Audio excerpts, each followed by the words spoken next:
also took part in the World Exposition in Montreal, in the Cannes Art Festival, and in the Osaka Trade Fair.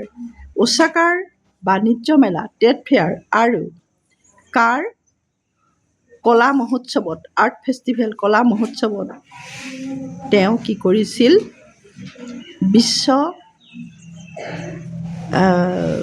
এক্সপজিশ্যন মন্ট্ৰিলত হোৱা বিশ্ব world এক্সপজিশ্যনত তেওঁ অংশগ্ৰহণ কৰিছিল আৰু কাৰ কলা মহোৎসৱ আৰু ওচাকাৰ বাণিজ্য মেলাটোত তেওঁ অংশগ্ৰহণ কৰিবলৈ গৈছিল।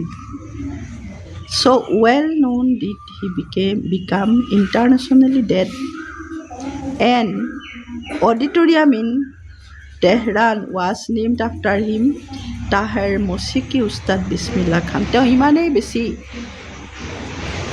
জনাজাত হৈ গৈছিল আন্তঃৰাষ্ট্ৰীয় পৰ্যায়ত তেওঁ ইমানেই বেছি জনাজাত ব্যক্তি হৈ পৰিছিল যে তেওঁৰ নামত তেহৰানত তেওঁৰ নামেৰে তাহেৰ মৌছিকী উস্তাদ বিছমিল্লা খান নামৰ এটা অডিটৰিয়াম হল নিৰ্মাণ কৰা হৈছিল, তেওঁৰ নামেৰে নামাংকিত কৰা হৈছিল। অডিটৰিয়াম হল মানে য'ত বিভিন্ন কলা সংগীত বিভিন্ন অনুষ্ঠান পৰিৱেশন কৰা হয়।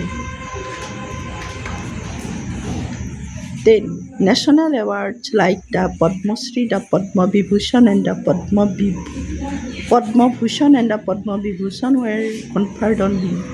তেওঁক বিভিন্ন ৰাষ্ট্ৰীয় পৰ্যায়ৰ সন্মান লাভ কৰিছিল। পদ্মশ্ৰী পাইছিল, পদ্ম বিভূষণ পাইছিল আৰু পদ্ম বিভূষণ পাইছিল।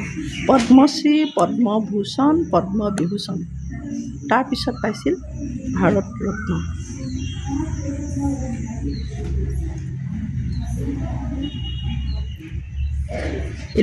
In 2001, Ustad Bismillah Khan was awarded India's highest civilian award.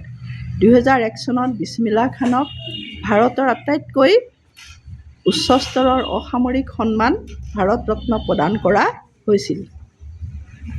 Bharat Ratna প্ৰদান কৰা হৈছিল। With the coveted award resting on his chest, তেওঁ এই বঁটাটো বুকুত সাৱটি লৈ বিছমিল্লা খানে কৈ উঠিছিল, and his eyes glinting with rare happiness, he said, আৰু তেওঁৰ চকুমুখত অপাৰ্থিব এটা প্ৰাপ্তিৰ আনন্দ ফুটি উঠিছিল আৰু তেওঁ সেই বঁটাটো সাৱটি লৈ তেওঁ কৈ উঠিছিল, কি কৈছিল, all I would like to say is teach your children music.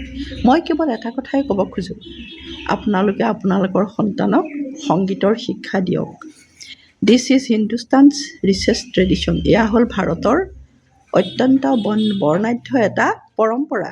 সংগীত আমাৰ ভাৰতৰ এটা বৰ্ণাঢ্য পৰম্পৰা। Even the West is now coming to learn our music. আনকি পশ্চিমীয়া দেশসমূহেও বৰ্তমান আমাৰ পৰা সংগীত শিক্ষা ল'বলৈ আহিছে। কৰ্ণাটকীয়ে হওক হিন্দুস্তানীয়ে হওক দুই ধৰণৰ সংগীতৰ শিক্ষা ল'বলৈ আহিছে।